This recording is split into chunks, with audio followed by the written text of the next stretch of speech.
building a home where stories unfold. The Rooted Realtor Spirit. Hey, beautiful souls. Welcome back to the Rooted Realtor Podcast. This is April Leonard. Whether this is your first time here or you've been following along since the beginning, I'm so glad you're here.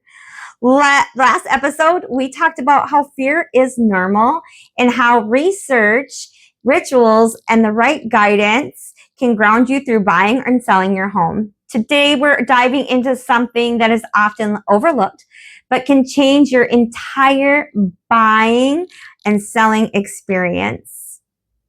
And that is vision versus vibe. I see this all the time in both real estate and real life. That space between the vision you've been holding on to and the vibe that you feel when you actually step into a place. Because here's the thing. You can have a list a mile long of what you think you want, but if you walk into something and it just feels off, it's not your home. And sometimes the one thing that's not even on your radar is the one thing that steals your heart. In this episode, we're going to explore why both matter and how you can balance your vision and your vibe. So you can make a decision that feels good now and in the long run. So what do I mean by vision? Vision is the practical side of buying or selling a home. That's what we're talking about. For example, the square footage, the layout, the location, the number of bedrooms, the bathrooms. It's the concrete checklist of the must-haves. So you want to write these things down. Be very specific and know your non-negotiables. This is your roadmap. When I talk to my buyers, I talk to them about the top 10 list. And the top 10 list is the top 10 things that you must have. Now, if you are a married couple, I always say she gets 5 and he gets 5, okay? And so my husband and I are both talking about possibly in the future buying a home. So my top 5 things, I wrote my little list here, and it's kind of sloppily written, but my vision right here is I want a 3-bedroom. I want a loft. I want at least 2,000 finished square feet. I want a large kitchen because I have a pretty tiny kitchen now. And I want a large screened-in porch because I want to be able to sit outside and not get eaten by mosquitoes because we do live in Minnesota and they are the size of squirrels. No, but right? So write them down. And then he gets his 5, which for him will probably be the man cave, right? More and more space for his tools and other things that he wants. And I know other things that he wants in our property. And he'll probably want his own bathroom, and I want my own bathroom too, because of course. And he'll want probably not as much yard to mow, but he wants a big enough yard for all of our grandkids. And that's our vision. And we want to be on a lake. So again, location. This is important to us. So that's our vision. That's important. So that helps us. So what's the next part? Vibe. What do you mean by vibe, April? Well, that's energy. That's the feeling you get when you walk into a home. So what does it feel like to be that home factor?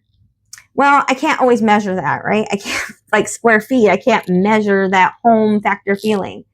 But examples are natural light, cozy corners, the flow of rooms, or a backyard that makes your heart smile, or like a lake and the sound of the loons on there that just makes my heart sing, right?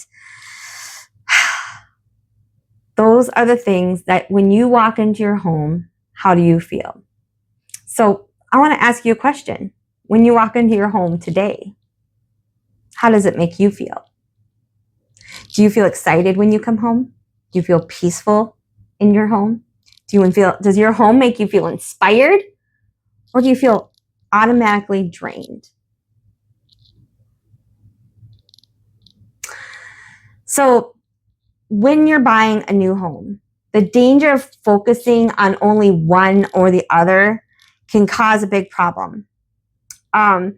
if you're only focusing on a home that just checks off the vision, you may not feel at home. You may feel disconnected and uninspired and drained and really not wanting to go home. But if you only have a vibe only home, like if you fall in love with that cozy little cottage, but it's not practical and nothing fits and you don't have enough space, it can be very stressful. So you need to balance that vibe with your vision. So make 2 lists and overlap them. Look for homes that hit that sweet spot and prioritize your non-negotiables. But don't ignore the energy in the space. Sometimes what feels right will really surprise you. I'm going to share a little story with you. I had some clients recently, just not that long ago, who made an offer on a home and they didn't end up buying it. But they made an offer because they were afraid of how quickly homes were going, especially in the area and the price range they were looking. Homes were just flying off the market just quicker than they could make an offer. And they found this home that fit the vibe. It was cozy, it was comfortable, it was in the right area. It kind of fit a little bit of that vision, but it didn't check anywhere near 8 out of those 10 boxes. It maybe checked 3. But because they let fear control the car, and they were like, well, the vision of the coziness and how it felt really was there, but the vision wasn't. Well, they went home and then they realized, this wasn't really fitting the practical side of the things that they needed. We ended up having to pull that offer. Now, happy ending. A week later, we did find that sweet spot of practical and that vibe, because we did have that discussion. We're like, no, we really need to find, because this was a retirement home. This was their forever downsizing home, and they needed to find that sweet spot that fit both their practical and that vision and that vibe, right? So, and now they're super happy they pulled that offer as quickly as they could so that somebody else could buy that other home and that did fit for them. And then everybody ended up with a happy story.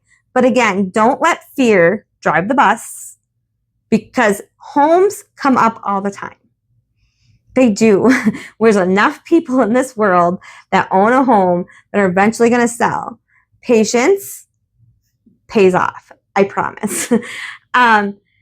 Just be sure to fit those things, because you do not want to regret what you buy because it didn't fit your overall goals. So some practical tips when you're buying a home: walk through slowly that home. Notice your gut, not just your eyes. Check your daily routines. Does the layout support your lifestyle? Test your energy. Stay in the space for a few minutes. How does it feel after time passes? And then bring a trusted guide like myself and have someone double check those things for you. So before your next showing, pause and ask yourself, does this home support the life I want to live? Write your vision on a piece of paper. Remember, your vibe is what you feel in your soul. Both matter, and together they will create the alignment you are looking for. So friend, I'm here to help you, guide you towards that vision and vibe that connect. So just remember that your home isn't just a place that you are living or a place that you buy. It's a place that you are building with inside of you. Next time on Rooted Realtor, we're going to talk about the power of flow and making a space work for you. We'll explore how small changes can create big shifts both in your home and in your life, because we all know that those little shifts really do make a big difference. If you enjoyed this episode, please share it with someone who's navigating and needs some help with their real estate journeys, or someone you think that would just enjoy a little bit of uplifting good news for the day of how to find their vision and their vibe.